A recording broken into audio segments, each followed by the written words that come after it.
Hey guys, okay, so this is going to be the troubleshooting video. It's really quick. I just like to look at the vent and be able to explain to you some of the ways and some of the alarms you'll see and some of the ways to fix them. So starting off, we previously talked about what peak pressure is. It's located right here on your ventilator.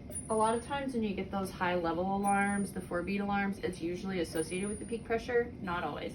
But when you come in, look at your ventilator and you can see a little bar at the top of the vent and it will tell you what is going on.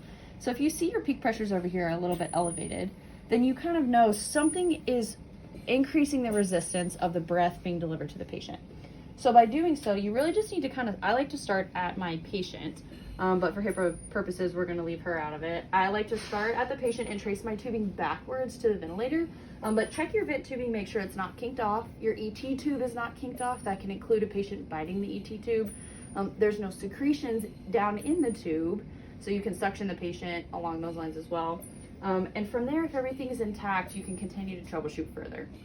You're gonna see high peak pressure alarms with a number of things. Like I said, kinking the tubing, coughing or secretions in the tubing, or plugs in the tubing are usually the most common things that we see. You can also see increased peak pressures with patients who have decreased lung compliance, so stiff lungs, pulmonary edema, ARDS, pneumonia, stuff like that can also increase your peak pressures.